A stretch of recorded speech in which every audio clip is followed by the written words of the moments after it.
तो डे 2 तक आप लोगों ने अपनी पूरी क्लासेस देख चुके होंगे और उसकी जो आप लोगों को मॉक टेस्ट दिए गए थे वो भी आपने कर लिए होंगे।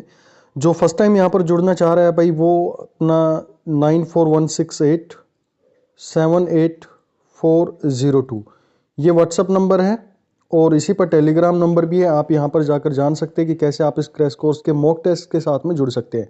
यहाँ पर डे वाइज आप लोग को टेस्ट दिए जा रहे हैं और उसके साथ साथ में उसका सॉल्यूशन भी आप लोग को प्रोवाइड किया जा रहा है। तो आज मैं बात करूंगा डे 3 के जो टॉपिक था, जो आप लोगों को मैंने 40 डे का शेड्यूल दिया था, उसके अंदर में डे 3 के अंदर में हमें पढ़ना है वेक्टर एंड स्केलर को लेकर यहाँ पर बात करनी पड़ेगी। साथ ही साथ उसमें आपको प्रोजेक्टाइल मोशन का भी आपको देखना पड़ेगा। Projectile motion is very very important for your ATC exam, क्योंकि बीइंग एटीसी ऑफिसर आपको बहुत बार इन चीज़ों के ऊपर में काम करना पड़ेगा। जो प्रोजेक्टाइल मोशन है उससे रिलेटेड आपको बात करनी पड़ेगी। तो आज की क्लास बहुत इंपॉर्टेंट रहेगी।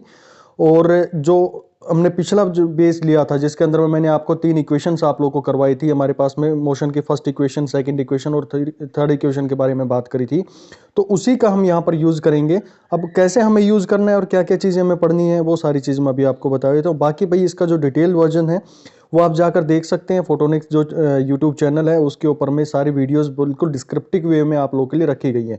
ये कम समय में आपको पीडीएफ फाइल के थ्रू यहाँ पर मैं पढ़ाने की कोशिश कर रहा हूँ, ताकि आप कम समय के अंदर में, जिसके पास में बहुत कम समय बचा हुआ है या फिर अभी तैयारी करने में जुटा है, तो उसके पास में ये समय है कि वो इन वीडियोस को देखकर भी अपने एग्जाम को इजीली क्रैक कर सकता है।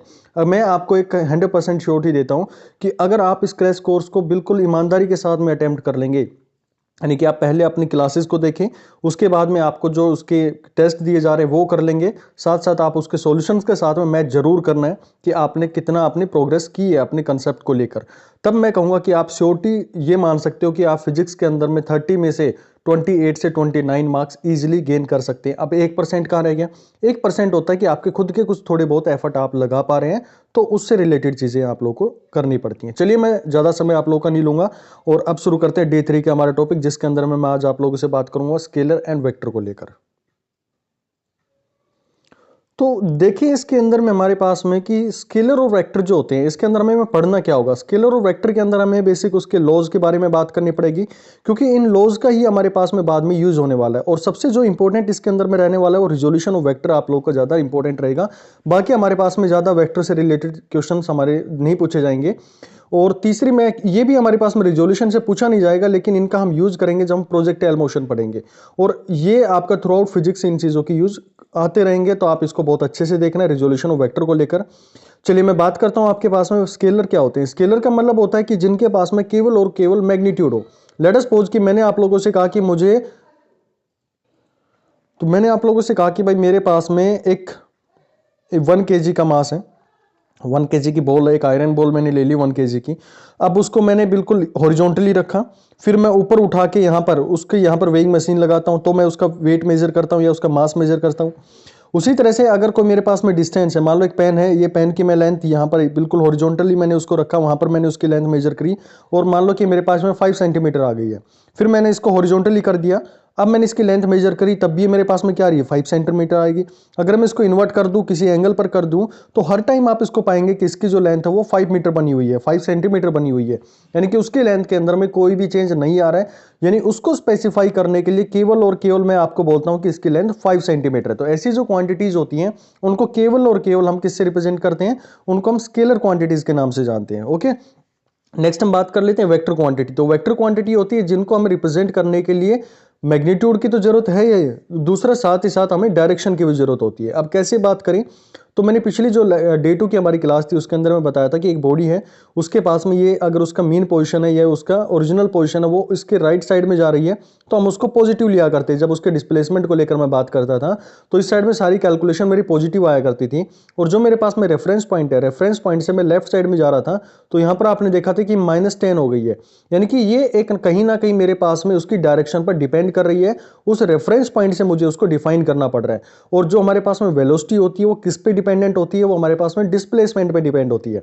वेलोसिटी का फॉर्मूला आप लोगों ने समझा था कि डिस्प्लेसमेंट डिवाइडेड बाय टाइम के नाम से आपने उसको लिखा था। तो ये मेरे पास में नेगेटिव आ गया। इस साइड में अगर मैं +10 जा रहे थे तो इस साइड में मेरे पास में -10 है, यानी कि ये इसकी डायरेक्शन के साथ साथ में हमें इसके मैग्नीट्यूड के साथ भी रिप्रेजेंट करना पड़ेगा। अब मैग्नीट्यूड यही तो होता है भाई, उसकी डायरेक्शन, आप प्लस में जा रहे हो, नेगेटिव में जा रहे हो, ईस्ट वेस्ट जा रहे हो, या फिर मेरे पास में नॉर्थ ईस्ट में जा रहे हो, या फिर मेरे पास साउथ वेस्ट के अंदर में जा रहे हो, किसी भी डायरेक्शन में आप जा रहे हो, तो उसको डिफाइन करने के लिए मुझे इसकी डायरेक्शन को डिफाइन करना पड़ता है। तो वो सारी क्वांटिटीज मेरे पास में वेक्टर क्वांटिटी के नाम से आप उनको जानते हैं। चलिए भाई नेक्स्ट बात करता हूं मैं, पोजीशन एंड डिस्प्लेसमेंट वेक्टर। तो छोटा सा इसके अंदर मैं जनरल एक इंट्रोडक्शन दे देता हूं। तो पोजीशन आप लोगों को ये समझना पड़ता है कि मान लो मेरे पास में कोऑर्डिनेट सिस्टम है, इसके अंदर में आपको जनरली ये एक्स लिखना पड़ता है और ये मेरे पास में वाई के साथ इसको रिप्रेजेंट करते हैं।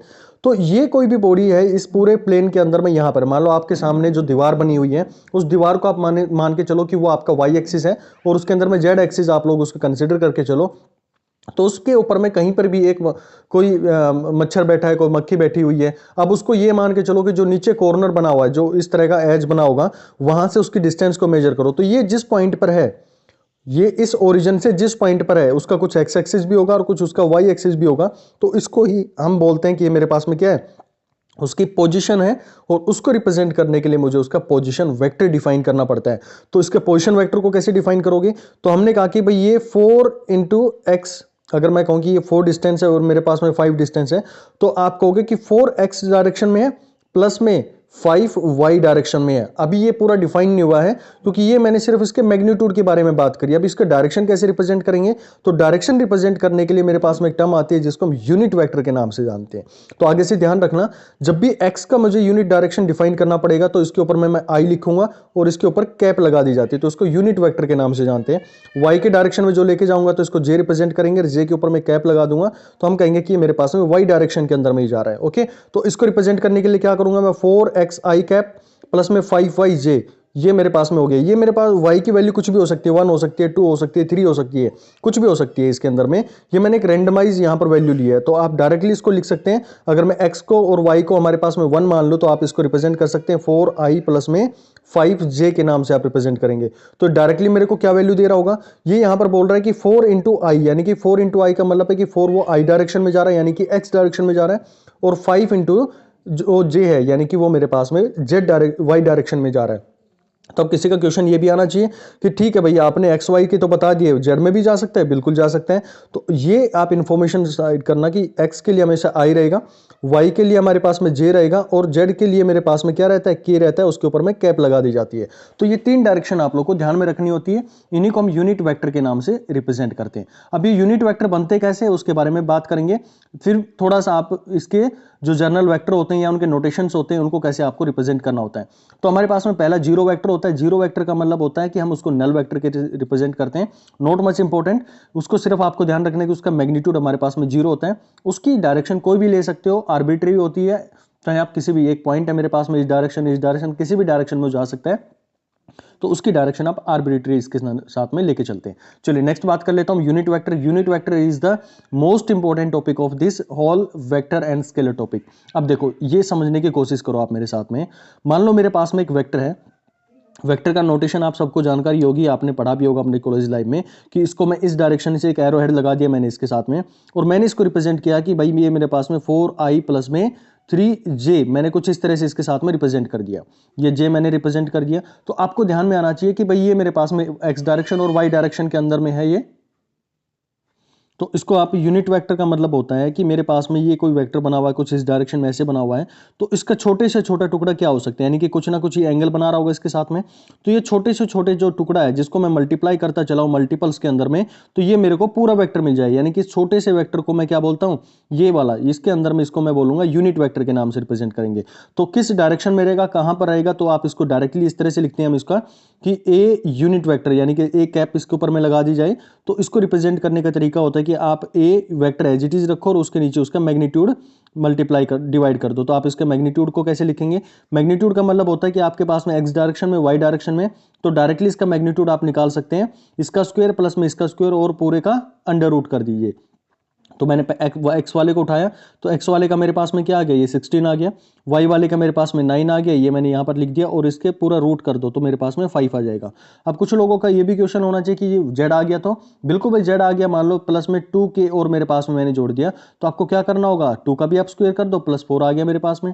तो ये कितना हो गया, 16 और 4 20 और 9 29, यानी कि रूट 29 मेरे पास में इसका राइट आंसर आ जाएगा। और उससे मैं क्या करूंगा, यहाँ पर उसको डिवाइड कर दूंगा। तो आपके पास में क्या बना भाई, जो इसका ए यूनिट वेक्टर आप लोगों के पास में बन के आएगा, that will be equal to 4i plus में ये i प्लस में 3j, ये मेरे पास में था, डिवाइडेड बाय आपको क्या करना पड़ेगा 5, तो ये इसका यूनिट वेक्टर निकल के आ जाएगा। यानी कि मैं इस डायरेक्शन में इतने से टुकड़े को, ये टुकड़ा है ये छोटा सा, इसको मैं बार बार रिपीट करता चला जाऊं, बार बार रिपीट करता चला जाऊं, यहां तक, कहां तक, जहां मेरे पास में x 4 बन जाए और y मेरे पास में 3 बन जाए, तो मेरे को ये एक पर्टिकुलर वेक्टर मिल जाएगा। तो ये यूनिट वेक्टर निकालने का आपको तरीका में आना चाहिए, और बाकी चीजें इसके ऊपर में ज्यादा डिपेंड नहीं करेंगे। आप लोगों को सिर्फ 2 चीजें इसमें समझनी है कि इसका जो आगे होगा वो मेरे पास में मैग्नीट्यूड देगा, और जो कैप इसके अंदर में उसकी डायरेक्शन को हम रिप्रेजेंट करेंगे।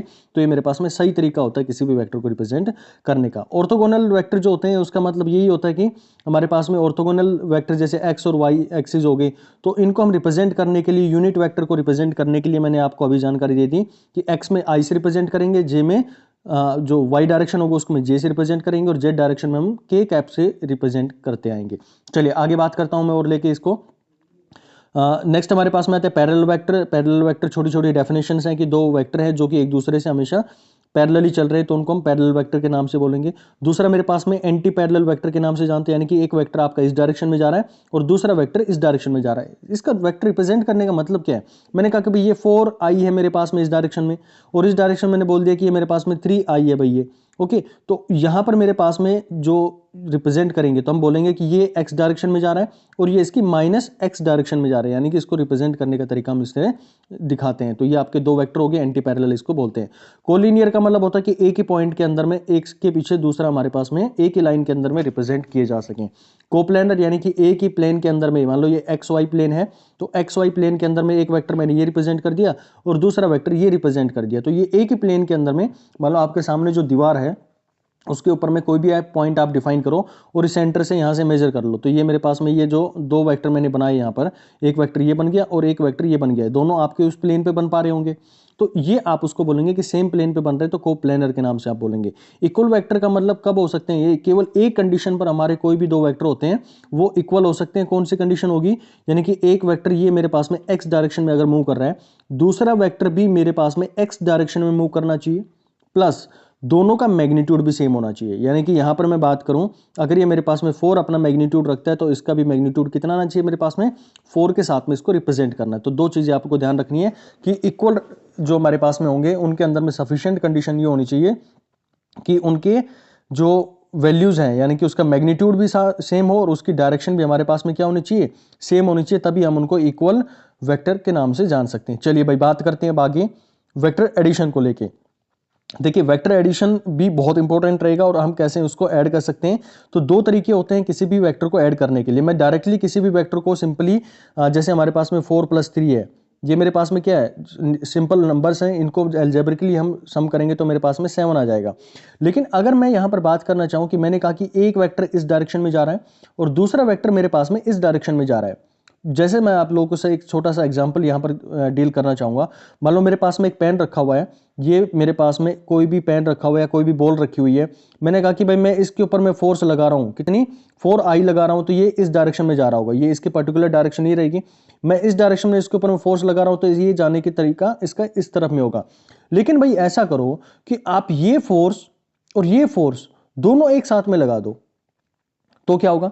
तो यहां पर हमें देखना पड़ता है कि इनका, क्योंकि वेक्टर क्वांटिटीज है, फोर्स आपने कहा कि भाई ये पर्टिकुलरली डायरेक्शन में हमने रिप्रेजेंट किया, तो ये इस डायरेक्शन में ले गया, इस डायरेक्शन में किया तो मैंने इस डायरेक्शन में ले गया, लेकिन हमने दोनों को इकट्ठा लगा दिया तो वो दोनों ये तो कंफर्म है कि ना तो ये इस डायरेक्शन में जाएगा और ना ये इस डायरेक्शन में जाएगा।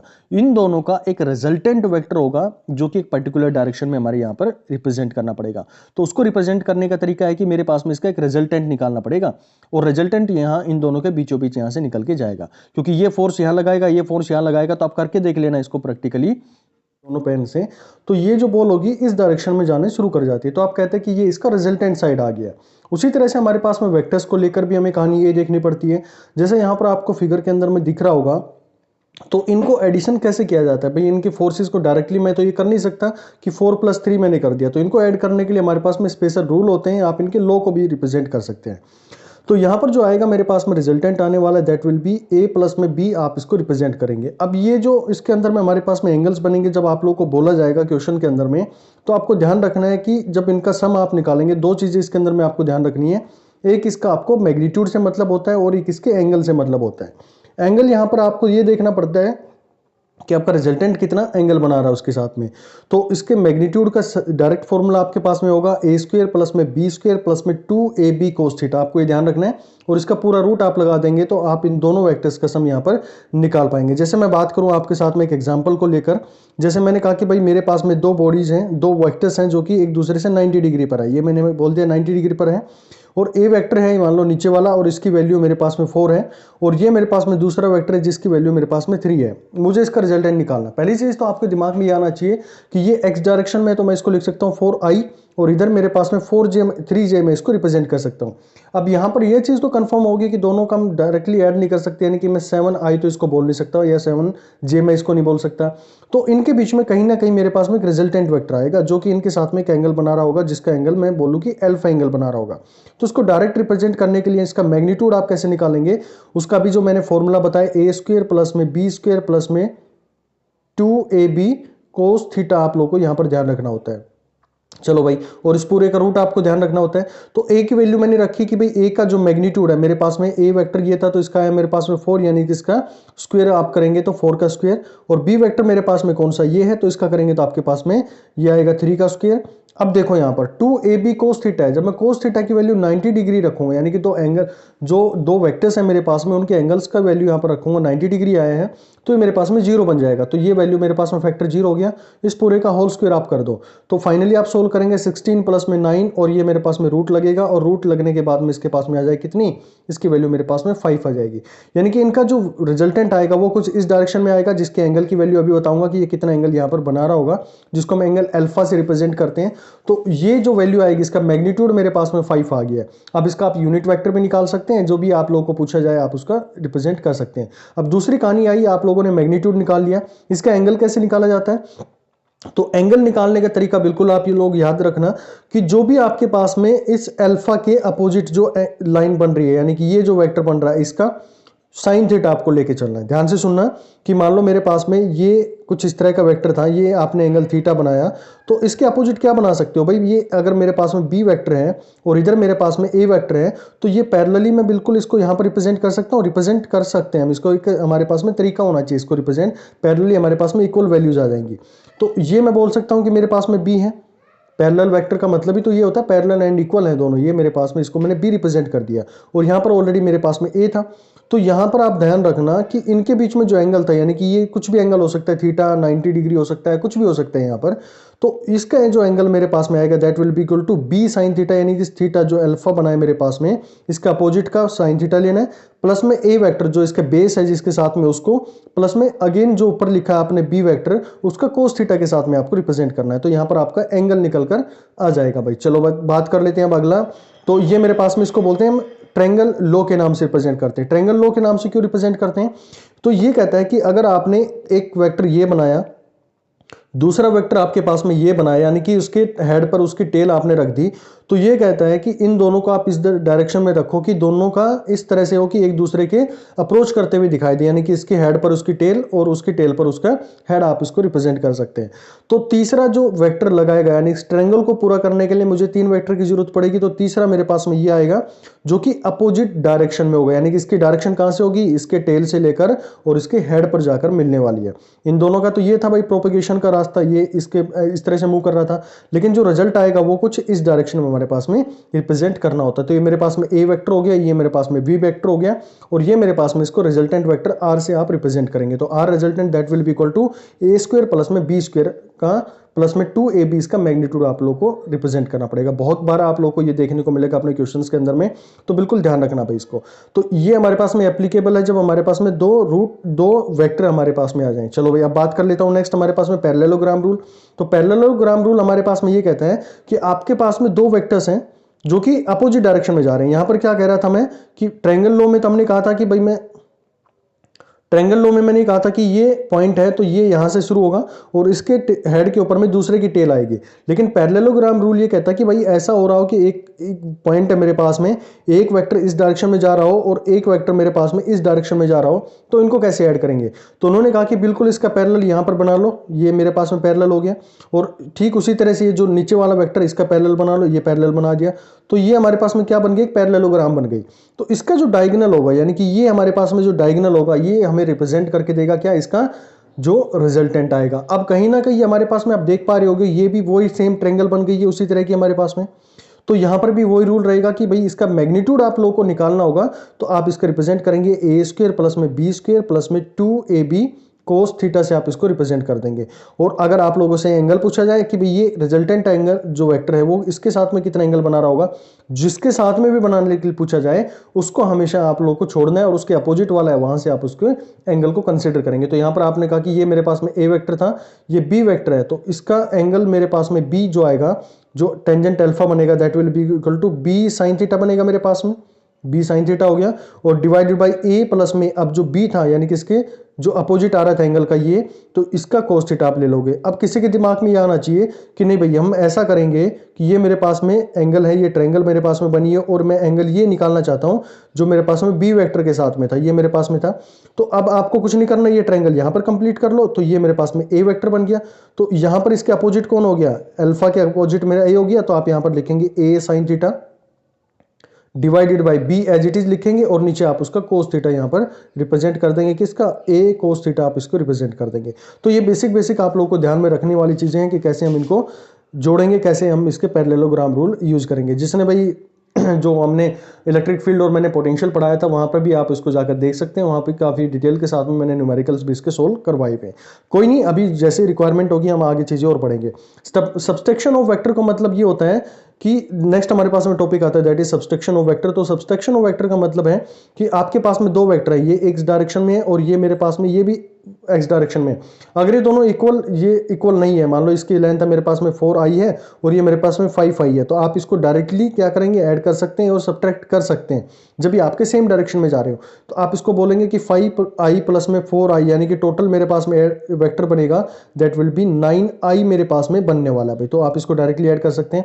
लेकिन अगर मेरे को माइनस करने के लिए बोल दिया जाए तो माइनस करने का मतलब ये होता है डायरेक्टली हम इनको ऐड नहीं कर सकते हैं। ये मेरे पास में 5i है और मेरे पास में 4i है मेरे पास में, तो इनको ऐड करने के लिए आपको क्या करना पड़ेगा, अगर इनवर्ट डायरेक्शन में सब्ट्रैक्ट करने के लिए बोल दिया जाए तो पहले तो नीचे वाले जिसके साथ में जो सब्ट्रैक्ट करना है उसको डायरेक्शन चेंज करवाओ।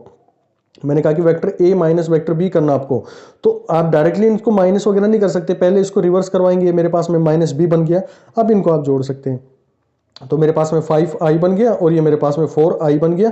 तो डायरेक्टली आपको इनको ऐड करना है, 5i प्लस में माइनस 4i आप इसको रिप्रेजेंट करेंगे, तो आपका जो आंसर आएगा that will be equal to i आप लोग के पास में मिल जाएगा। यानी कि डायरेक्टली हम इसको सब्ट्रैक्ट नहीं कर सकते, हमें उसका रिवर्स करना होता है। चलिए नेक्स्ट हम बात कर लेते हैं इसके जो इंपॉर्टेंट टॉपिक यहाँ पर आने वाले हैं दैट इज इक्वल टू जो मेरे पास में होगा मल्टीप्लिकेशन और डिवीजन रूल। तो मल्टीप्लिकेशन ये कहता है कि मान लो मेरे पास में काफ़ी इसकी जरूरत पड़ेगी आप लोगों को। तो मल्टीप्लिकेशन ये कहता है कि मान लो मेरे पास में एक वेक्टर है 4i प्लस में 4j मैंने यहाँ पर रिप्रेजेंट कर दिया भाई। पहली चीज तो अगर मैं किसी एक न्यूमेरिकल के साथ में इसको मल्टीप्लाई करूंगा, जस्ट एक नंबर के साथ में, कांस्टेंट नंबर हुआ मान लो 3 के साथ में मैंने इसको मल्टीप्लाई करना चाहा, तो 3 के साथ में डायरेक्टली इसको मल्टीप्लाई करेंगे तो अंदर मेरा वेक्टर बनेगा 12i प्लस में ये भी मेरे पास में 12j बन जाएगा, यानी कि डायरेक्टली उसको मैं मल्टीप्लाई कर सकता हूं। लेकिन अगर ऐसा हो जाए आपके पास में कि आपको दो वेक्टर्स जो हैं वो मल्टीप्लाई करने पड़े, जैसे यहां पर हम बात करें कि मेरे पास में 4i है प्लस में 3j है, ये मेरे पास में हो गया, और दूसरा मेरे पास में अगर यहां पर रिप्रेजेंट करें तो 3i मैं बोल दूं प्लस में 4j मैं इसको रिप्रेजेंट कर दूं, तो आप डायरेक्टली इनको मल्टीप्लाई नहीं कर सकते भाई। आपको कुछ रूल्स उसके अंदर में पता होना चाहिए कि यहां पर किस तरह के हमारे पास में रूल्स होने चाहिए। तो दो तरह के हमारे पास में इनको आप यूज करके चल सकते हैं। पहला जो हमारे पास में होता है दैट इज डॉट प्रोडक्ट, और दूसरा जो मेरे पास में होता है वो होता है हमारे पास में scalar product, sorry vector product के नाम से भी या फिर क्रॉस प्रोडक्ट के नाम से भी आप उसको जानते हैं। अब इसकी कहानी सुन लो। जब भी आपको डॉट प्रोडक्ट के लिए बोला जाए, डॉट प्रोडक्ट का मतलब है कि मेरे पास में ए डॉट बी आप लोगों को बोल दिया जाए कि भाई दो वेक्टर हैं, इनको डॉट प्रोडक्ट करके दिखाओ। पहला तो इसका रिजल्ट आप लोगों को ध्यान रखना इंपॉर्टेंट है, ये ए बी कोस थीटा से आप इसको रिप्रेजेंट करेंगे। दूसरा आप लोगों को क्रॉस प्रोडक्ट करने के लिए बोल दिया जाए तो क्रॉस प्रोडक्ट का बिल्कुल आप लोग याद रखेंगे ए बी साइन थीटा आप इसको रिप्रेजेंट करेंगे। दोनों बहुत ही स्टैंडर्ड रिजल्ट है, बार बार आप लोगों को यूज करने पड़ेंगे। अब आप देख भी पा रहे होंगे कि मेरे पास में अगर कोस जीरो यानी कि दोनों वेक्टर अगर जीरो एंगल हो जाए, 90 डिग्री एंगल हो जाए, तो 180 डिग्री हो जाए, तो 3 केस इसके अंदर में बन जाएंगे।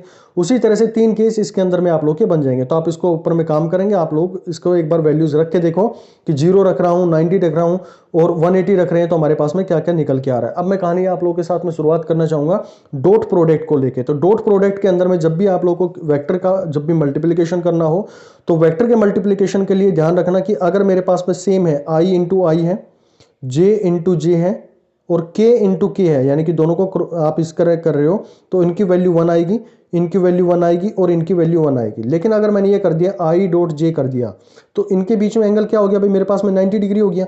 और आपको जानकारी है कि इसके पेज में आई जे कोस थीटा अभी आप लोगों ने निकाल के देखा होगा, तो कोस 90 मेरे पास में कितना होता है, 0 होता है, तो ये मेरे पास में 0 वैल्यू देगा। उसी तरह से आई डॉट के में कर लूँ, आई डॉट जी हो गया, आई डॉट की हो गया, तो इन सबके वैल्यू मेरे पास में क्या आएगी, 0 आएगी। यानी कि डॉट प्रोडक्ट के अंदर में हमेशा और हमेशा मेरे पास में सेम जो एक्सिस पे मेरे पास में वेक्टर होंगे उनका मल्टीप्लिकेशन 1 आएगा, बाकी आपका 0 आएगा। अभी मैं जैसे क्वेश्चन कर रहा था 3i प्लस में 4j, और दूसरा मैं मल्टीप्लाई करना चाह रहा हूं किसको, 4i प्लस में 3j के साथ में मल्टीप्लाई करना चाह रहा हूं मैं, तो या कोई भी वैल्यू आप इसको रिप्रेजेंट कर सकते हैं। तो यहां पर मैं इसको मल्टीप्लाई करूंगा इसके साथ में, तो ये i है और इसका भी यूनिट वेक्टर i है, तो ये दोनों क्या हो जाएंगे, 1 हो जाएंगे। और इनके जो मल्टीप्लिकेटिंग फैक्टर है यानी कांस्टेंट वो आपस में कोफिशिएंट है, वो मल्टीप्लाई होंगे, 12 हो गया मेरे पास में, और इनका जब करोगे तो 1 हो जाएगा। चलिए भाई अब आगे बात करते हैं।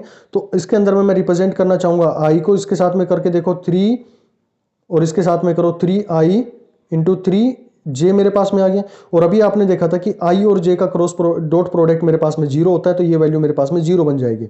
उसी तरह से आप इसको मल्टीप्लाई करेंगे तो 0 हो जाएगा, और फाइनली आपका j इंटू जे रहेगा, वहां पर वैल्यू आपको मिलेगी, that will be equal to 12। तो टोटल मेरे पास में इसका आंसर कितना आएगा, 24 आप लोग को यहाँ पर आंसर मिलने वाला। मेरे जो यहाँ पर यूज रहेगा वो ज्यादातर आप लोग के पास में डॉट प्रोडक्ट का ही हमें फिजिक्स के अंदर में ज्यादा यूज करना पड़ता है, क्रॉस प्रोडक्ट का रेयरली कहीं पर हमें जरूरत पड़ेगी। तो अभी मैं जो हमारे एग्जाम ओरिएंटेड चीजें और इसी के ऊपर मैं बात करूंगा। मैं क्रॉस प्रोडक्ट आप कर सकते हैं, आपको न्यूमेरिकल जो मिलेंगे उसके अंदर में 1-2 मिलेंगे, आप उसको देख सकते हैं। डायरेक्ट आप लोग को फॉर्मूला लगाना है, उसके अंदर में ए बी साइन थीटा आप लोग को यूज करके चलना है। चलिए भैया बात कर लेते हैं आगे। जो नेक्स्ट हमारे पास में बहुत इंपॉर्टेंट टॉपिक यहाँ पर निकल के आएगा, जिसको आप लोगों ने जाना है, जो रहेगा हमारे पास में, जिसके बारे में हम बात करना चाहेंगे, जो कि है रिजोल्यूशन ऑफ वेक्टर को लेकर। देखो रिजोल्यूशन ऑफ वेक्टर के अंदर में आपको इसमें कहानी बहुत सारी दे रखी है, जो थ्योरेटिकल पोर्शन आप लोग को मिलेगा उसके अंदर में, लेकिन मैं जो हमारे लिए बहुत इंपॉर्टेंट चीज है वो आप लोगों को मैं बता देता हूं। बस सिर्फ आपको ये की पॉइंट याद रखने हैं कि जब भी आपके पास में कोई वेक्टर हो, रिजोल्यूशन का मतलब होता है कि मान लो ये फोर्स मेरे पास में कुछ इस डायरेक्शन में लगी है, यानी कि अदर देन एक्स एक्सिस और अदर देन वाई एक्सिस या फिर अदर देन जेड एक्सिस आपके पास में कोई फोर्स लग रही है, यानी कि प्लेन के अंदर में जिसके पास में दोनों कोऑर्डिनेट हैं, एक्स कोऑर्डिनेट भी है, वाई कोऑर्डिनेट भी है, या फिर एक्स कोऑर्डिनेट है या फिर जेड कोऑर्डिनेट है। तो यहां पर आप देख पा रहे होंगे कि मैंने ये कहा कि ये मेरा टोटल एक्स डायरेक्शन में हो गया, तो इसको तो हमें कोई रिजोल्व करने की जरूरत नहीं होगी। यहां पर मैंने कहा कि ये मेरा वाई डायरेक्शन में हो गया, इसको भी रिजोल्व करने की जरूरत नहीं। अगर ऐसा हो जाए कि ये मेरा इस प्लेन में इस डायरेक्शन में जा रहा है, जैसे चिड़िया उड़ रही है, प्लेन उड़ रहा है, जो आपके ATC being an ATC officer आपको काफी जरूरत पड़ने वाली उन चीजों की, तो मैंने कहा कि ये यहां से इस डायरेक्शन में मूव कर रही है, तो ये मेरे पास में एक वेक्टर होगा, उसके ऊपर में फोर्स लग रहा होगा कहीं ना कहीं। तो यहां पर ये देखा जाता है कि आप थोड़ा सा यहां पर ध्यान दो। मैं अगर इस पॉइंट को कंसीडर करूं तो इस पॉइंट पर यहां पर कुछ ना कुछ एक्स डायरेक्शन भी होगी इसके पास में, और कुछ ना कुछ इसके पास में वाई डायरेक्शन भी रहने वाली है। तो इसी वेक्टर को एक्स एक्सिस और वाई एक्सिस की फॉर्म में, यानी कि एक्स वेक्टर और वाई वेक्टर की फॉर्म में जब भी हम रिप्रेजेंट करते हैं तो उस टर्म को हम नाम देते हैं रिजोल्यूशन। क्या नाम देते हैं भाई, रिजोल्यूशन ऑफ वेक्टर, यानी उस पर्टिकुलर वेक्टर को आपको एक्स एक्सिस और वाई एक्सिस की फॉर्म में आपको रिप्रेजेंट करना पड़ेगा, वरना आपका क्वेश्चन आप अप्रोच नहीं कर पाओगे। इसीलिए कह रहा हूं कि बहुत इंपॉर्टेंट टॉपिक है, इसको आप अच्छे से समझना भी। मान लो ये मेरे पास में एक वेक्टर, मैंने कहा कि ये मेरे पास में एक वेक्टर है इस डायरेक्शन डायरेक्शन में जा रहा है भाई। चलो पहला काम क्या होना चाहिए आपको, इसके पैरेलल ये एक्सिस बना दो, यानी हॉरिजॉन्टली बना दो जहां पर भी वेक्टर आपको दिख रहा है, और यहां पर भी आप जो वेक्टर दिख रहा है इसके परपेंडिकुलर आप यहां पर वाई एक्सिस बना लो। तो ये एंगल आप लोग अगर मान रहे हैं, ध्यान से सुनना, जिसके साथ में भी आप एंगल मान रहे हैं, ये मान लो मैंने थीटा मान लिया और ये वेक्टर मान लो मेरे पास में ए है, point to be noted here. तो इसका जो हॉरिजॉन्टल कंपोनेंट होगा, यानी कि मैं हॉरिजॉन्टल कंपोनेंट बोलूंगा, तो इसको हम रिप्रेजेंट करते हैं ए कोस थीटा के नाम से। यानी कि जहां पर भी आपका हॉरिजॉन्टल कंपोनेंट का नाम आ रहा है, तो आप जिसके साथ में ये एंगल अटैच रहेगा, जिस डायरेक्शन में एंगल अटैच रहेगा, उसके साथ में हमेशा कोस थीटा आपको रिप्रेजेंट करना है। और बच गया ये दूसरे वाला, ये दूसरे वाला जो बच गया, तो इसको हम रिप्रेजेंट करेंगे ए साइन थीटा के नाम से। क्या रहेगा भाई, ये ए साइन थीटा। तो इसके अंदर में मेरे को बताओ कि इसका जब हमने रिजोल्यूशन किया तो ए कंपोनेंट मेरा क्या आया, that is a cos theta, और दूसरा मेरे पास में जो वर्टिकल कंपोनेंट इसका आया ए साइन थीटा। यहां पर आप इसको रिप्रेजेंट करेंगे, तो दो कंपोनेंट में आपने क्या कर दिया, इसको रिजोल्व कर दिया। अब किसी के दिमाग में यह आ गया होगा कि भाई ऐसा हो जाए कि हमें ये एंगल नहीं मान रहा और हमने ये एंगल मान लिया, तो कोई दिक्कत नहीं भाई, आपको की पॉइंट जो मैंने बताया वो ध्यान रखो ना। जिसके साथ में एंगल आ रहा है, ये मान लो ए है, तो उसके साथ में तो लिखेंगे ए कोस थीटा, यानी कि कोस थीटा जाएगा उसके साथ में, और जिसके दूसरे अपोजिट हो गया तो यहां पर मेरे पास में ए साइन थीटा यहां पर आप रिप्रेजेंट करेंगे। तो ये डिपेंड करता है कि हमारा एंगल किसके साथ में कंसीडर है। तो देखो वही चीज थी, थीटा भी वही था, वेक्टर भी वही था, लेकिन हमने रिप्रेजेंटेशन करने का तरीका, पिछले में ये हमारा हॉरिजॉन्टल कंपोनेंट क्या था, ए कोस थीटा था, और यहां पर हॉरिजॉन्टल कंपोनेंट ए साइन थीटा हो गया। क्यों हो गया भाई ये, क्योंकि हमारा एंगल जो है अब वर्टिकल एक्सिस के साथ में आ गया, यानी कि वाई एक्सिस के साथ में हमारा एंगल हो गया, और इसमें किसके साथ में था, हॉरिजॉन्टल एक्सिस में हमारे पास में एंगल था। तो इसको आप डायरेक्टली रिप्रेजेंट कर दिया ए कोस थीटा से, और दूसरे को आपने रिप्रेजेंट कर दिया ए साइन थीटा से, यहां पर रिप्रेजेंट कर दिया। तो I think you have got the point what I have told you, कि भाई जब भी हमारे पास में कोई भी वेक्टर आता है तो उसका हॉरिजॉन्टल कंपोनेंट रिप्रेजेंट करने का तरीका डायरेक्ट आपको याद रखना है, ए कोस थीटा। बस देखते हैं आपको इसका आंसर लगाना होगा ए साइन थीटा। सो ट्रिक आप डायरेक्टली इनको अप्रोच कर सकते हैं। चलो इतनी कहानी थी हमारे पास में रिजोल्यूशन ऑफ वेक्टर को लेकर। अब एक इंपॉर्टेंट टॉपिक हमारे पास में बनता है कि जो क्रॉसिंग ऑफ रिवर को लेकर हमारे पास में बनती है। डायरेक्ट फॉर्मूला आप लोगों को ध्यान रखना, एक छोटा सा केस आता है कि रिलेटिव वेलोसिटीज को लेकर।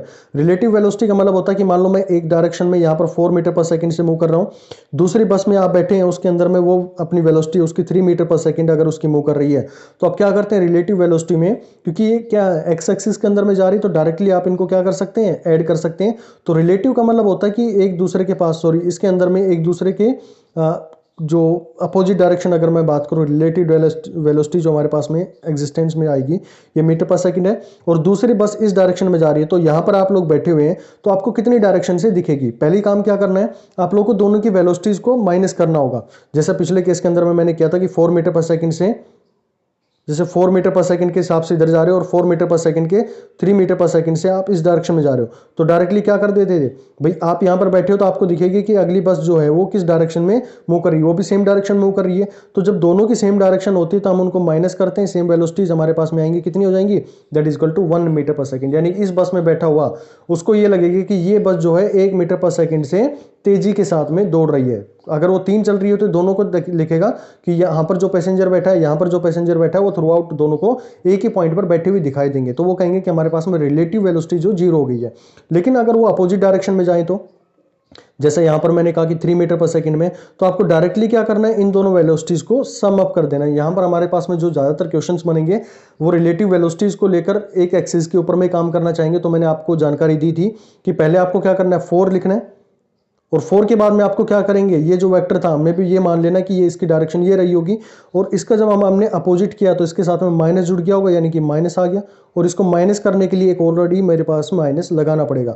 तो टोटल वेलोसिटी मेरे पास में 7 मीटर पर सेकंड आ गई है। तो डायरेक्टली आप ये भी कह सकते हैं कि अगर मेरे पास में 1 डायमेंशनल में काम हो रहा है, तो अगर दो वेलोसिटीज आप लोग को एक दूसरे के अपोजिट दिखें, ये 4 है, ये मेरे पास में 3 है, तो डायरेक्टली आप उनको ऐड कर सकते हैं रिलेटिव वेलोसिटी निकालने के लिए। चलिए बात करता हूं मैं अगला क्वेश्चन जो मेरे पास में बनने वाला है, जिसको कि हम रिप्रेजेंट करेंगे। जो सेकंड हमारे पास में केस जो बनता है कि क्रॉसिंग ऑफ रिवर को लेकर आप लोगों के पास में कभी कभार क्वेश्चन पूछ लिए जाते हैं कि शॉर्टेस्ट डिस्टेंस कितनी ट्रेवल करनी पड़ेगी और शॉर्टेस्ट टाइम, यानी कि मिनिमम शॉर्टेस्ट टाइम कितना लग सकता है उसके पास में। तो इसको देखो, अभी एक एग्जांपल मैं आप लोग को यहाँ पर रिप्रेजेंट कर देता हूँ। तो यहाँ से आप बैठे हो, ये आप इस पॉइंट पर हो, और यहाँ से आपको बी पॉइंट पर पहुंचना है भाई। तो मेरे पास में ये जानकारी है कि भाई यहाँ से यहाँ तक का मेरे पास में शॉर्टेस्ट पाथ कौन सा हो सकता है, यानी कि इस रिवर को मैं क्रॉस करना चाहता हूँ तो शॉर्टेस्ट पाथ तो ये हो सकता है कि मैं डायरेक्टली यहाँ पर पहुंच जाऊं, लेकिन भाई नदी जो है वो इस डायरेक्शन में फ्लो कर रही है। तो इस डायरेक्शन में फ्लो करने का मतलब है कि जब आप पानी के अंदर में जाएंगे तो ये आपको बहाकर इस डायरेक्शन में ले जाने की कैपेबिलिटी रखता होगा पानी। अब आपको करना क्या होगा, शॉर्टेस्ट डिस्टेंस आपको ये ट्रेवल करनी है, तो इसको ट्रेवल करने के लिए सिंपल आपको क्या करना पड़ता है, अपनी डायरेक्शन इस डायरेक्शन में कर लो, यानी कि कुछ ना कुछ आपको ए बी जो दिख रहा है उससे कुछ एंगल बनाकर यहां से मूव करना शुरू कर दो। तो ये पानी का जो बहाव आएगा ये आपके ऊपर में फोर्स लगाता लगाता यहां पर आपको इस पर्टिकुलर पॉइंट पर पहुंचा देगा, यानी कि जो शॉर्टेस्ट डिस्टेंस मेरे पास में ये बन जाएगी जिसको आप ओ बी से रिप्रेजेंट करेंगे। तो ये मेरे पास में शॉर्टेस्ट डिस्टेंस बनने वाली है। तो डायरेक्टली आप इसको कैसे रिप्रेजेंट कर सकते हैं, डायरेक्टली आप लोगों से पूछा जाता है कि ये फॉर्मूला जो होगा, तो इसका जो हमारे पास में रहने वाला है that will be equal to V M, मेरे पास में जो आदमी है या जो पर्सन है वो मूव कर रहा है जिस वेलोसिटी से, वी आर मेरे पास में जो रिवर होगी उसकी वेलोसिटी होगी, वी एम आर यानी इन दोनों वेक्टर्स का, देखो एक वेक्टर ये मेरे पास में बन गया और एक वेक्टर मेरे पास में ये बन गया। तो इन दोनों वेक्टर्स का आपने समझा था कि अगर इसकी हेड इसके टेल के ऊपर में आ रही है और या फिर कहो कि इसकी टेल जो है इसके हेड के ऊपर में आ रही है, तो इसका रिजल्टेंट जो बनेगा वो अपोजिट डायरेक्शन में, इस डायरेक्शन में आपको इस तरह से रिप्रेजेंट करना है कि वो एक ट्रायंगल कंप्लीट कर दें। तो ये मेरे पास में वेलोसिटी क्या बन जाएगी, इन दोनों का मीन बन जाएगा, यानी बोले कि इसका रिजल्टेंट वेक्टर मेरे पास में बन जाएगा। आप बोलेंगे मैन और रिवर का रिजल्टेंट वेक्टर, और ये आप देंगे कैसे, Vm यानी कि जो मैन की स्पीड है वो उसका स्क्वायर माइनस में जो मेरे पास में रिजल्टेंट वेक्टर सॉरी रिवर की जो वेलोसिटी है उसका यहां पर आप स्क्वायर करके और पूरे का रूट ले लेंगे तो आपको ये वेलोसिटी यहां पर मिल जाने वाली है। तो यहां पर आप लोगों से ये भी कई बार क्वेश्चन पूछ लिया जाएगा कि मुझे शॉर्टेस्ट डिस्टेंस तो आप लोगों ने ट्रेवल कर ली, तो शॉर्टेस्ट डिस्टेंस ट्रेवल करने के लिए मुझे कितना टाइम लगेगा। तो डिस्टेंस आपको पता है, अगर इन दोनों के बीच में दूरी जो है डी है, रिवर के बीच में अगर दूरी मेरे पास में डी है तो d डिस्टेंस ट्रेवल करने के लिए मुझे ये वेलोसिटी से मूव करना पड़ रहा है, और ये वेलोसिटी मेरे पास में अभी मैंने निकाली कितनी आई है, ये आपने अभी रिप्रेजेंट करिए वी एम स्क्वायर माइनस में वी आर स्क्वायर, इसे रिप्रेजेंट कर देंगे तो आपके पास में ये टाइम निकल कर आ जाएगा कि आपको इतनी दूरी तय करने के लिए कितना टाइम लगाना पड़ रहा है। तो ये मेरे पास में कौन सा टाइम है, जब मुझे एक रिवर जो है वो शॉर्टेस्ट पाथ के थ्रू कवर करनी है तो मुझे कितना टाइम लगेगा। अब आप लोगों से ये पूछ लिया जाए कि भाई मुझे तो छोटे से छोटा टाइम चाहिए, तो छोटे से छोटा टाइम तो चाहिए कि भाई आपको यहां से चलना शुरू करो और एक थीटा एंगल बना लो। तो थीटा एंगल में क्या बनाओगे, आपको ये नदी क्या होगी, बहाती हुई लेके जाएगी और इस पॉइंट बी पर पहुंचा देगी अपने आप। तो यहां पर भी वही चीज हमारे पास में रहने वाली है कि मुझे कितनी वेलोसिटी से मूव करना पड़ेगा और कितने टाइम मुझे लगने वाला है। तो यहां डायरेक्टली आप याद रखो इसका जो फॉर्मूला रहने वाला है कि मान लो मेरे पास में मैं बी पॉइंट पर पहुंच गया हूं, तो ये जो डिस्टेंस मेरे पास में आएगी, मैंने कहा कि ये एक्स पॉइंट है, एक्स डिस्टेंस है, और दोनों के बीच में जो दूरी बनी है वो मेरे पास में डी पॉइंट यहां पर हो गया, यानी कि दोनों के बीच में दूरी है वो डी है, जो दोनों उसके बीच हैं उनके बीच में दूरी डी है। तो इसका जो मेरे पास में फॉर्मूला निकल के आएगा टाइम निकालने का, तो एक्स स्क्वायर ये वाला प्लस में डी स्क्वायर ये वाला, ये तो मेरे पास में टोटल डिस्टेंस हो गई है, यानी कि रिजल्टेंट वेक्टर तो ये बनेगा ना मेरा, जिसको आप पाइथागोरस थ्योरम के थ्रू यूज करते हैं, एक्स स्क्वायर प्लस में डी स्क्वायर। इसमें कोई रॉकेट साइंस थोड़ी ना लगाई है भाई, वही सेम चीज यहाँ पर यूज कर रहा हूँ, बस डायरेक्ट फॉर्मूला में रखने की कोशिश कर रहा हूँ। और लास्ट मेरे पास में रिजल्टेंट वेक्टर क्या रहेगा, मेरे पास में वी एम स्क्वायर प्लस में वी आर स्क्वायर, आप इसको रिप्रेजेंट कर देंगे। तो ये डायरेक्टली आपके पास में क्या आ जाएगी, वेलोसिटी आ जाएगी, और ये मेरे पास में डिस्टेंस निकल कर आ जाएगा, और दोनों को डिवाइड करेंगे तो मुझे टाइम निकाल दिया जाएगा। तो अभी देखो दोनों के अंदर में डिफरेंस क्या है, ये वो टाइम है जब मुझे शॉर्टेस्ट पाथ ट्रेवल करना है, और ये वो टाइम है जब मुझे कम से कम टाइम चाहिए। तो कम से कम टाइम का मतलब है कि जिस डायरेक्शन में आपकी नदी फ्लो कर रही है उसी डायरेक्शन में आप मूव करना शुरू कर दो। चलो, तो ये कहानी थी भाई मेरे पास में रिवर्स को लेकर। आपके पास में जब भी क्वेश्चन बनते हैं तो आप उनको इस तरह से अप्रोच कर सकते हैं। चलो, एक अब बहुत इंपॉर्टेंट टॉपिक मैं आप लोगों से यहां पर बात करना चाहूंगा, प्रोजेक्टाइल मोशन को लेकर।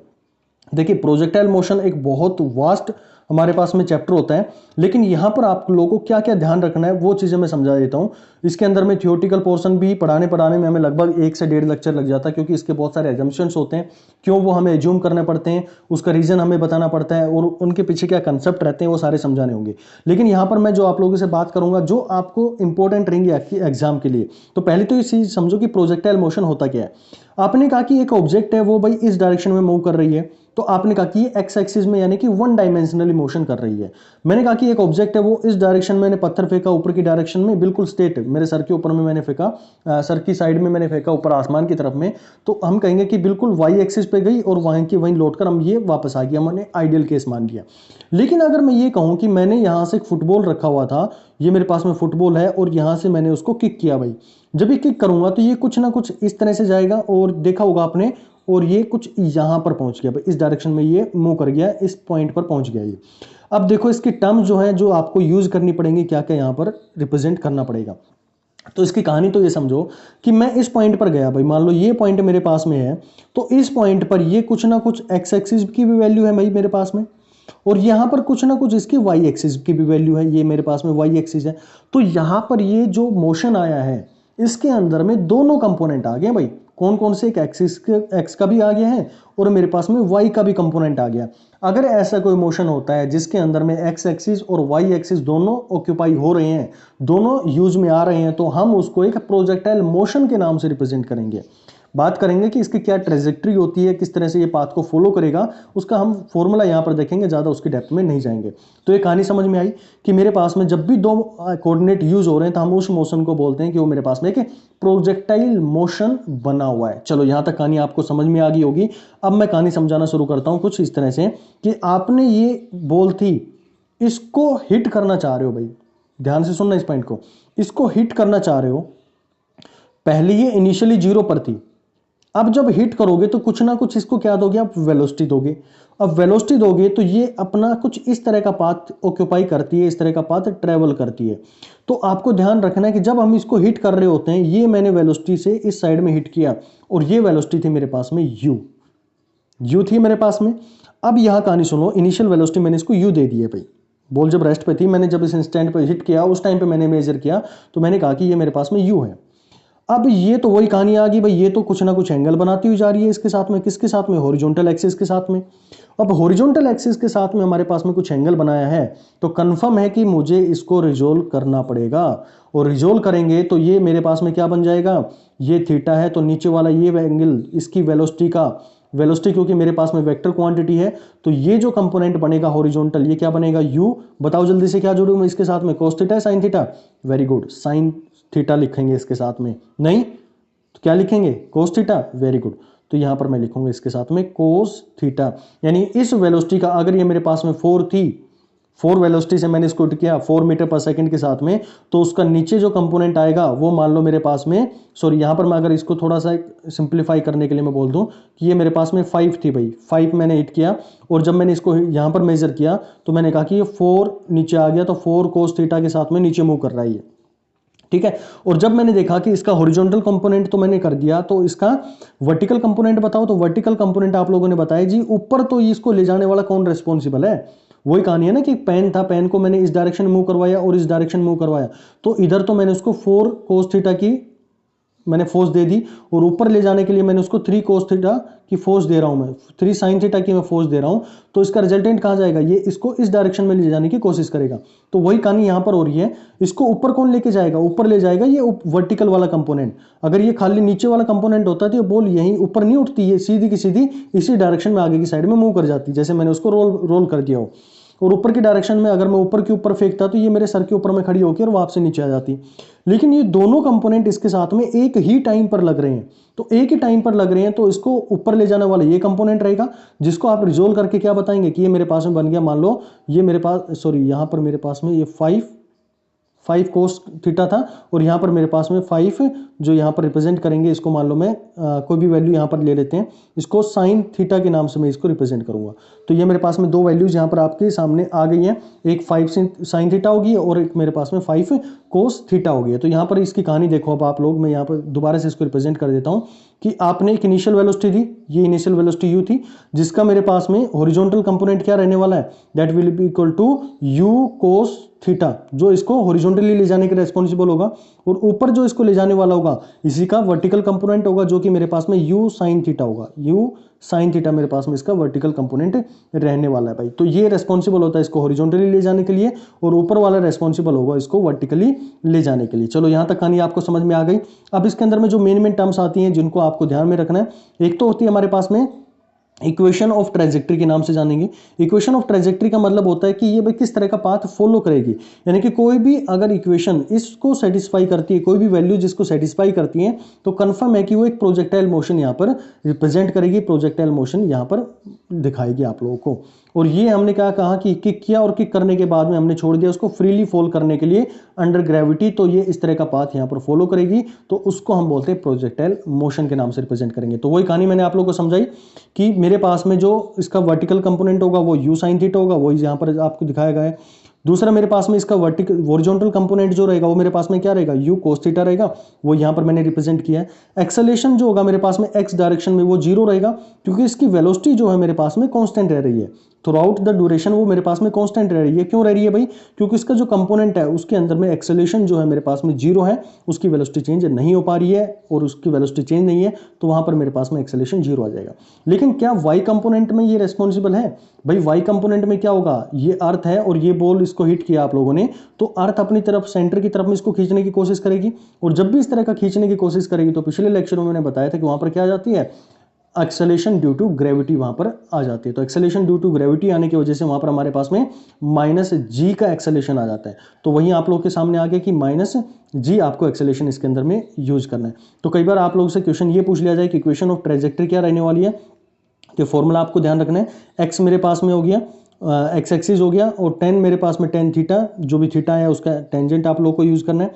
जी मेरे पास में उसके एक्सेलेरेशन ड्यू टू ग्रेविटी होगी, यू मेरे पास में इनिशियल वेलोसिटी होगी, और कोस थीटा मेरे पास में ये एंगल हो गया। या फिर आप इसको ये मान सकते हैं कि नीचे मेरे पास में यू एक्स था, उसका आपको स्क्वायर करना है, और फाइनली मेरे पास में एक्स स्क्वायर यहाँ पर वैल्यू आ जाएगी। चलो ये कहानी यहाँ तक होगी।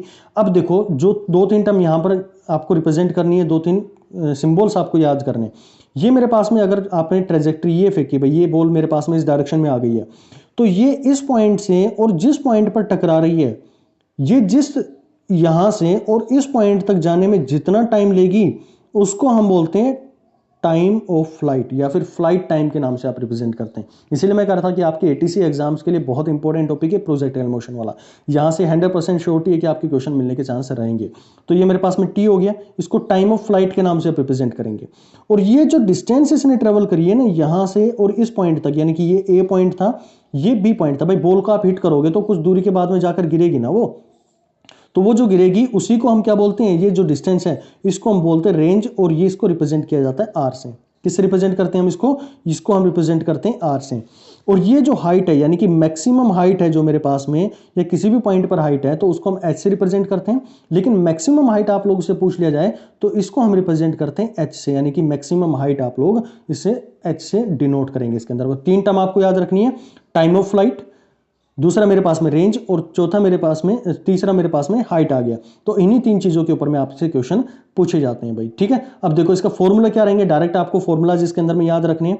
तो फॉर्मूला आप लोग को ध्यान रखना है कि भाई मेरे पास में वर्टिकल हाइट के लिए अगर क्वेश्चन पूछ लिया जाता है तो सीधा ये इसको रेस्पॉन्सिबल कौन होगा हाइट में ले जाने के लिए, उसका वाई वाला कंपोनेंट। तो वाई वाला कंपोनेंट की वैल्यू क्या होती है, यू साइन थीटा होती है। तो यू साइन थीटा होती है तो डायरेक्टली आपको क्या करना है, U square sine square theta आपको कर देना है। ऊपर मेरे पास में ये हो गया, और नीचे मुझे 2g से उसको डिवाइड कर देना। तो आपके पास में क्या आ जाएगी, ये उसकी जो हाइट है वो रिप्रेजेंट कर आ जाएगी, यानी कि वर्टिकली कितनी वो हाइट कवर कर रहा है। चलो भाई अब दूसरी बात कर लेता हूं मैं आप लोगों के साथ में इसकी रेंज को लेकर। तो रेंज में मेरे को ये बताओ इसको रेस्पॉन्सिबल कौन है भाई ले जाने के लिए, इसकी रेंज को ले जाने के लिए रेस्पॉन्सिबल है इसका जो हॉरिजॉन्टल कंपोनेंट है। तो हॉरिजॉन्टल कंपोनेंट यानी इसको एक्स डायरेक्शन में ले जाना चाहता है, और ये कंपोनेंट इसको वाई डायरेक्शन में लेके जाना चाहता है। तो इसका डायरेक्ट फॉर्मूला आप लोग को याद रखना है कि यू एक्स इंटू में टी। अब यू एक्स मेरे पास में क्या था, यू एक्स आप लोग के पास में क्या है भाई, यू एक्स आप लोग के पास में आ गया है यू कोस थीटा मेरे पास यहां पर आ गया है। और जो मेरे पास में टी आएगा, टी की टाइम ऑफ फ्लाइट की वैल्यू हम अभी निकाल के जो करेंगे इसके अंदर में, तो इसकी रेंज को आप रिप्रेजेंट कर सकते हैं u square sine 2 theta by g से रिप्रेजेंट कर सकते हैं। अब छोटा सा ट्रिक मैं आप लोग को बता देता हूं कि कैसे आप इसको लिखेंगे। तो देखो जो हमारे पास में हाइट का फॉर्मूला जिसको याद हो गया है, तो उसमें करना क्या है, यू स्क्वायर को एज इट इज रखो, U square as it is रख दिया, और इसके नीचे जो 2 था उसको यहां से हटा दो भाई आप लोग, और ये साइन स्क्वायर के ऊपर में जो 2 लगा है उसको 2 के यहां पर थीटा था उसके साथ में मल्टीप्लाई कर दो। बस याद करने की ट्रिक है, बाकी एज सच कोई रूल नहीं है इसका। अब सिर्फ याद रखने का तरीका है कि भाई यू स्क्वायर को एज इट इज रखो, साइन का 2 है उसको 2 इसके साथ में मल्टीप्लाई कर दो और डिवाइडेड बाई इसको जी कर दो, तो आपके पास में टाइम जो यहाँ पर रिप्रेजेंट करके आ गया। अभी देखो छोटा सा मैं आप लोग को बता दूं, टाइम ऑफ फ्लाइट को लेकर टाइम ऑफ फ्लाइट का फॉर्मूला आप लोग को ध्यान रखना है कि ये मेरे पास में बन के आएगा, क्योंकि यहाँ पर यू एक्स मेरे पास में क्या है, यू एक्स की वैल्यू मेरे पास में होती है यू कोस थीटा होती है भाई, ये मेरे पास में यू कोस थीटा होती है, और यहां पर इसका जो निकल के आएगा that is equal to U sine theta और डिवाइडेड बाय जी। तो ये मेरे पास में जो फॉर्मूला आता है इसको बोलते हैं हम टाइम ऑफ फ्लाइट के नाम से आप इसको रिप्रेजेंट करेंगे भाई। तो यहां पर आपका ये टू यू साइन थीटा रहेगा। देखिए अब टाइम ऑफ फ्लाइट का डायरेक्ट फॉर्मूला आप इसको रिप्रेजेंट कर सकते हैं 2u sine theta divided by g. तो ये टाइम ऑफ फ्लाइट होता है कि कितना टाइम उसको वहां से उस पॉइंट तक पहुंचने में लग रहा है। तो ये था भाई मेरे पास में प्रोजेक्टाइल मोशन को लेकर, बाकी आपके ज़्यादा इंपॉर्टेंट है नहीं, ये फॉर्मूलाज आप लोग देखना चाहें तो इसके अंदर में देख सकते हैं। प्रोजेक्टाइल मोशन का ये टॉपिक बहुत इंपॉर्टेंट था आपके लिए, इनके फॉर्मूलाज को आप याद कीजिए टाइम ऑफ फ्लाइट को लेकर, मेरे पास में हॉरिजॉन्टल रेंज को लेकर, और यहाँ पर इक्वेशन ऑफ ट्रेजेक्ट्री से लेकर हमारे पास में क्वेश्चन पूछे जाते हैं। बाकी आप लोग भाई टेस्ट सीरीज है वो शुरू हो चुकी है, उसके ऊपर में आप जुड़ सकते हैं। नंबर है आपका 9416878402। बाकी डिटेल आपको डिस्क्रिप्शन बॉक्स में मिल जाएंगे, वहाँ पर जाके देख सकते हैं। और ये जल्दी से जल्दी इसको कवर करके आपका टेस्ट अभी पोस्ट कर दिया गया है, उसको आप वहाँ पर जाकर देख सकते हैं। Thank you.